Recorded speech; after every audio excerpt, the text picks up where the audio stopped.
بسم اللہ الرحمن الرحیم اسٹوڈنٹس السلام علیکم۔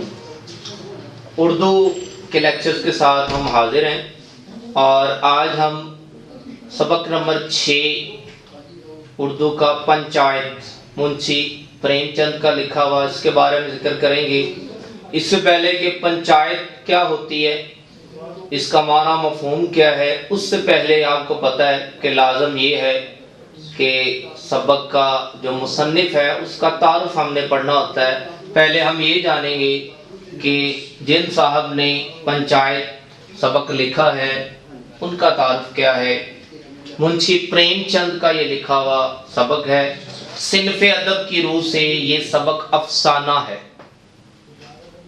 افسانہ کیا ہوتا ہے؟ ایک مختصر کہانی ہوتی ہے جس میں چند کردار ہوتے ہیں، اور یہ اتنی مختصر کہانی ہوتی ہے جو ایک ہی نشست میں بیٹھ کے، یعنی ایک ہی بار بیٹھے ہم تو چند صفحات ہوتے ہیں وہ پڑھ سکتے ہیں۔ تو منشی پریم چند کے بارے میں جانتے ہیں۔ منشی پریم چند، ان کا سن پیدائش 1880 ہے، سن وفات 1936 ہے، 1936۔ سن پیدائش 1880، سن وفات 1936۔ پریم چند کا اصل نام دھن پت رائے تھا۔ تو آپ نے یہ بھی یاد رکھنا ہے کہ ریڈنگ کرتے ہوئے ہم نشانات لگاتے ہیں تاکہ ہمیں سوال اور جواب کا فرق واضح ہو سکے، کیونکہ یہ بورڈ پیپر میں MCQs یا شورٹ کویسچنز کی شکل میں آتے ہیں۔ تو آپ نے قلم ہاتھ میں لے لینا ہے اور نشانات غور سے لگاتے رہنا۔ پریم چند کا اصل نام کیا تھا؟ دھن پت رائے۔ پریم چند کا اصل نام کیا تھا؟ دھن پت رائے۔ تو نام سے یہ ظاہر ہوتا ہے کہ یہ ہندو تھے۔ ان کا جو ادبی نام تھا وہ منشی پریم چند تھا۔ ضلع بنارس کے گاؤں ملی میں پیدا ہوئے۔ منشی پریم چند کہاں پیدا ہوئے؟ ضلع بنارس کے گاؤں ملی میں۔ بنارس یہ ضلع ہے، شہر ہے انڈیا کا۔ اس کے دو حوالے میں بتا دوں، پوری دنیا میں بنارس دو کاموں کے حوالے سے مشہور ہے۔ اسے ایک تو مندروں کا شہر کہا جاتا ہے اور ایک ساڑیوں کا شہر کہا جاتا ہے۔ اور ایک تاریخی حوالہ اور بنارس شہر کے حوالے سے 1867 میں یہاں پہ اردو ہندی تنازع ہوا تھا۔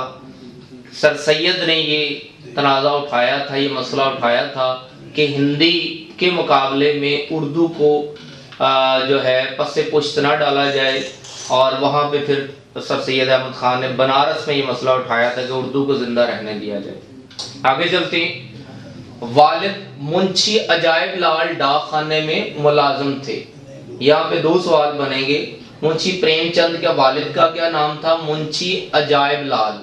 دوسرا سوال، منشی پریم چند کے والد کیا کام کرتے تھے؟ ڈاک خانے میں ملازم تھے۔ منشی پریم چند کے والد کا کیا نام تھا؟ منشی عجائب لال۔ منشی پریم چند کے والد کیا کام کرتے تھے؟ ڈاک خانے میں ملازم تھے۔ میٹرک امتحان پاس کرنے کے بعد ایک اسکول میں مدرس ہو گیا۔ مدرس درس دینے والا، استاد۔ میٹرک امتحان پاس کرنے کے بعد منشی پریم چند نے کیا کام کیا؟ ایک اسکول میں مدرس ہو گئے۔ میٹرک امتحان پاس کرنے کے بعد منشی پریم چند نے کیا کام کیا؟ ایک اسکول میں مدرس ہو گئے۔ 1900 میں گورنمنٹ مڈل اسکول سے سرکاری ملازمت کا آغاز کیا۔ مڈل اسکول جو 8ویں تک ہوتا ہے۔ منشی پریم چند نے سرکاری ملازمت کا آغاز کہاں سے کیا؟ 1900 میں گورنمنٹ مڈل اسکول سے۔ منشی پریم چند نے سرکاری ملازمت کا آغاز کہاں سے کیا؟ 1900 میں گورنمنٹ مڈل اسکول سے۔ ملازمت کے ساتھ ساتھ تعلیم حاصل کرنے کا سلسلہ جاری رکھا۔ چنانچہ 1919 میں 1919 میں الہ آباد یونیورسٹی سے BA کر لیا۔ منشی پریم چند نے BA کب اور کہاں سے کیا؟ 1919 میں الہ آباد یونیورسٹی سے۔ منشی پریم چند نے BA کہاں سے کیا؟ 1919 میں الہ آباد یونیورسٹی سے۔ 1921 میں 1921 میں ملازمت سے استعفیٰ دے دیا اور مکمل طور پر علمی و ادبی کاموں میں مشغول ہو گئے۔ استعفیٰ دے دیا، چھوڑ دی، ختم کر دی۔